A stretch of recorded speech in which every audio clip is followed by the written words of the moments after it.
নিজের আয়নায় দেখে কেউ চিৎকার দেয়? সবাই কি ভাববে আমি সকালবেলাতেও তোমার সাথে রোম্যান্স করছি? আসলে ইডিয়েট মেয়ে তুমি। আর এটা কি পড়েছো? পুরো জিলিপির প্যাকেট হয়ে দাঁড়িয়ে আছো কেন? কি হলো? কথা বলছো না কেন? আরে বজ্জাত, আগে আমার মুখ থেকে হাতটা সরা, তারপর তো কিছু বলবো। তাহিয়া মনে মনে, ও আচ্ছা, আমি তো তোমার মুখ ধরে রেখেছিলাম। আচ্ছা এবার বলো, জিলিপির প্যাকেট হয়ে আছো কেন? হারিস, আসলে আমি শাড়ি পরতে পারি না, তাই ইউটিউব দেখে দেখে পরছিলাম। আয়নার দিকে তাকাইনি, তাই এমন হয়ে গেছে। তাহিয়া, যেটা পারো না সেটা করতে চাও কেন? নাকি আমাকে ইমপ্রেস করার জন্য শাড়ি পরছো? দেখো, এইসবে কোনো কাজ হবে না, বুঝলা?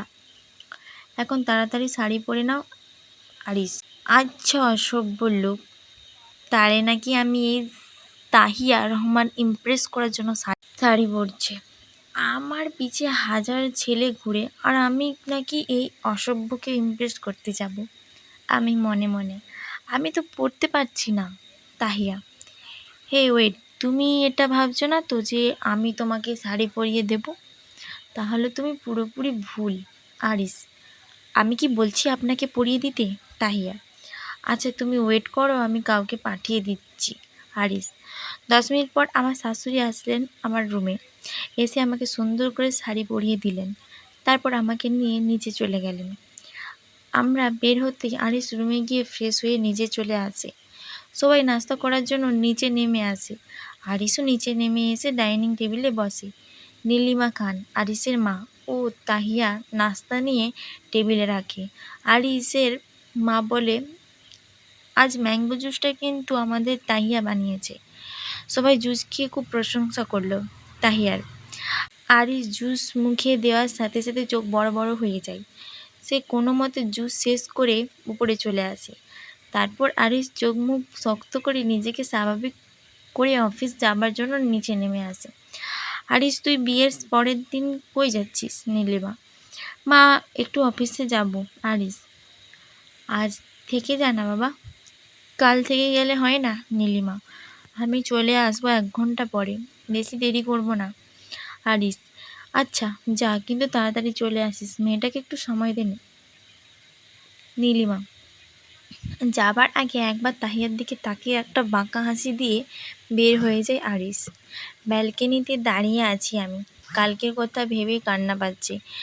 নিজের বিয়ে নিয়ে প্রতিটা মেয়ের মনে অনেক স্বপ্ন থাকে।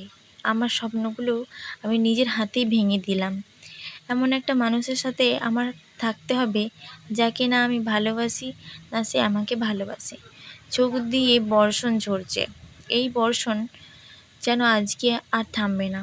অনেকক্ষণ যাবৎ ব্যালকনিতে বসে কান্না করতে করতে মনে হলো কেউ আমার কাঁধে হাত রেখেছে। পিছনে তাকিয়ে দেখি আরিসের মা দাঁড়িয়ে আছে। আমি তাকে দেখে তাড়াতাড়ি চোখের পানি মুছে নিলাম। নীলিমা, আমি জানি তুমি কেন কাঁদছো। আমার ছেলেটা খুব ভালো, বুঝলে মা? নিজের ছেলে বলে বলছি না, সত্যি খুব ভালো মনের মানুষ। তোমাকে আগলে রাখবে, রক্ষা করবে সব বিপদ থেকে। তুমি একটু ভরসা করো আমার ছেলেটার উপরে, তোমাকে নিরাশ করবে না। নীলিমা, প্রতিটা মেয়েরই নিজের বিয়ে, স্বামী, সংসার নিয়ে স্বপ্ন থাকে। হয়তো তোমার বিয়ে নিয়ে যত স্বপ্ন ছিল তা পূরণ হয়নি, কিন্তু এটুকু বলতে পারি, স্বামী সংসার নিয়ে যে স্বপ্ন দেখেছো তা পূরণ হবে। আমি হাউমাউ করে কেঁদে উঠলাম আর মাকে, নীলিমা খান, জড়িয়ে ধরে কান্না করলাম। নীলিমা, এই বোকা মেয়ে আর কান্না করে না, সব ঠিক হয়ে যাবে, একটু ধৈর্য ধরো, আরিসের উপর আস্থা রাখো, ও সব আগের মতো করে দেবে। আমি, কিন্তু আরিস ভাইয়া তো আমাকে পছন্দ করেন না। আনমনেই কথাগুলো বললাম। তাহলে কিভাবে সব ঠিক হবে? নীলিমা খান হালকা হাসলো, তারপর তাহিয়ার হাত বুলিয়ে বলল, দুপুর পেরিয়ে গেছে অনেক আগেই, খাবে কখন? আমি, আমার খিদে নেই মা, খিদে লাগলে খেয়ে নেবো। নীলিমা, আরিসটা যে কই গেল, এখনো আসলো না। ছেলেটাও না খেয়ে আছে, তুমিও কিছুই খাচ্ছ না, এমন করলে কিভাবে হবে বলো? বলতে বলতে বেরিয়ে গেলেন রুম থেকে। আসলে কোথায় গেল? সে সকালে বের হয়ে গেল, বললে তো গেছে অফিস যাবে 1 ঘন্টার জন্য, কিন্তু এখনও এলো না। নিজে নিজে কথাগুলো বলছিলাম আমি।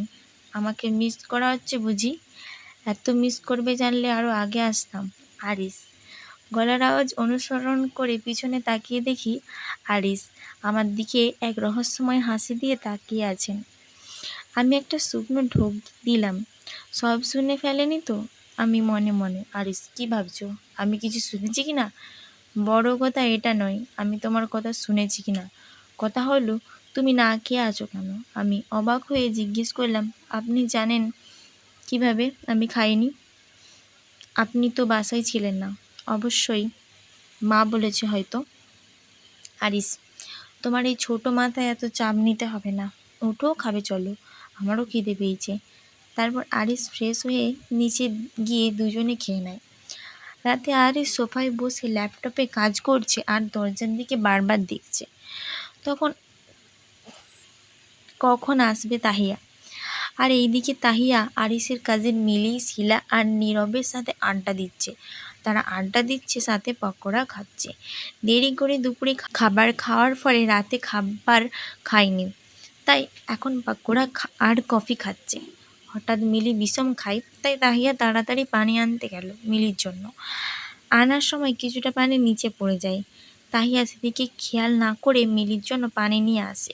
মিলি পানি খাওয়ার পর ঠিক হলে তাহিয়া গ্লাস রাখতে গেলে ফ্লোরের পানিতে স্লিপ কেটে নিচে পড়ে যায়।